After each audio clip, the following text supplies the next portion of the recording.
শিক্ষার্থীরা, আমাদের মাঝে এই মুহূর্তে উপস্থিত আছে এসএসসি 25 ব্যাচের কৃতি শিক্ষার্থীরা।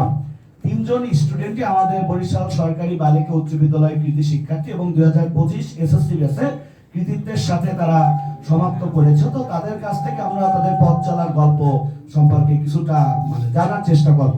তো প্রথমেই আমাদের মাঝে আমরা কার কাছ থেকে শুনবো বলো? ওকে, তাহলে আমরা আসিফের কাছ থেকে প্রথমে শুনি। কেমন আছো তোমরা? আলহামদুলিল্লাহ।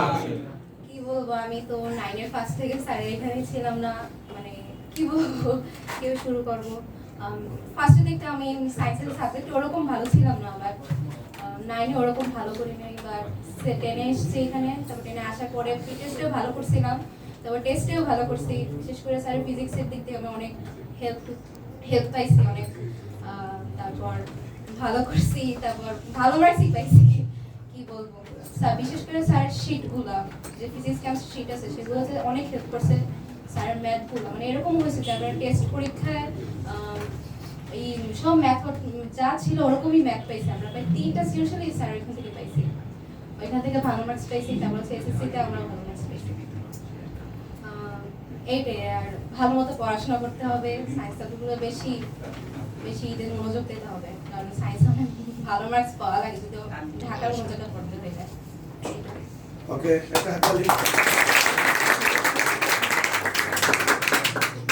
হ্যাঁ, তো ও যেটা বলো সেইটাই আর কি, স্যারের শীটটাই আমরা বইয়ের থেকে শীটটাই বেশি গুরুত্ব দিয়ে পড়েছি। আর কমন এসেছে অনেক, আসলে আমাদের প্রি টেস্ট তারপর হচ্ছে এসএসসিতে আমরা অনেকভাবে কমন পেয়েছি। আর তো এইটাই বাংলা যে আমরা অন্য যে সাবজেক্ট তার থেকে আমাদের সায়েন্সের সাবজেক্টগুলো বেশি আর কি আমরা বেশি নাম্বার পেয়েছি।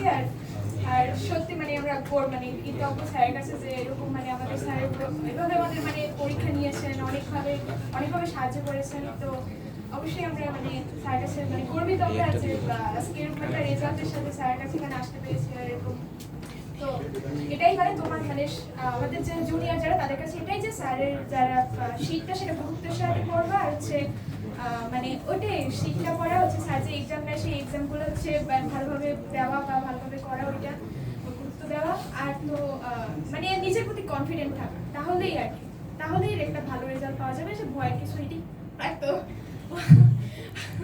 আর এসএসসিতে যেরকম সবাই ভয় পায়, আসলে সেরকম অনেক ভয় কিছু না, কোশ্চেন সোজাই আসার। যদি কনফিডেন্সের সাথে যদি তোমরা স্যারের শীটটা ভালোভাবে পড়ে যাও, তাহলেই ওটা ভালো একটা রেজাল্ট আশা করি।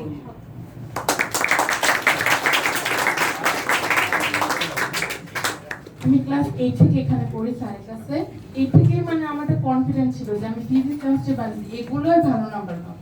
এসএসসি পরীক্ষা দিয়ে বের হওয়ার পর সব সাবজেক্টে আমার টেনশন হয়েছে যে কি হবে, কিন্তু ফিজিক্স কেমিস্ট্রি বায়োলজি এই সাবজেক্টে পরীক্ষা দেওয়ার পর আমার ছিল যে আমি 90 পাবোই। আর আমার স্যারের কাছে 8 থেকে পড়ার পর স্কুল এক্সামগুলো আমার খুব ভালো হতো, অন্যান্য সাবজেক্ট আমি কম পাইলেও এই সাবজেক্টগুলো ভালো পেতাম। এখন যে আমরা ইন্টার ফার্স্ট ইয়ারের জন্য পড়া শুরু করছি, স্যারের শীটগুলো বিশেষ করে খুবই মিস করি আমি অন্তত, যে স্যার যেভাবে মেথড অনুযায়ী পড়াইতো বুঝে সেইভাবে এখন কেউ পড়ায় না। এই জন্য ওর সাবজেক্টগুলো ভয়ও লাগে। ও যে পরামর্শটা দিছে যে ভালোভাবে শীটগুলো পড়ো, সেইভাবে পড়বা, তাইলে রেজাল্ট খুবই ভালো হবে। আচ্ছা, আর কি বলবো, এতটাই খুশি যে আর কিছু বলার পাইতেছি না।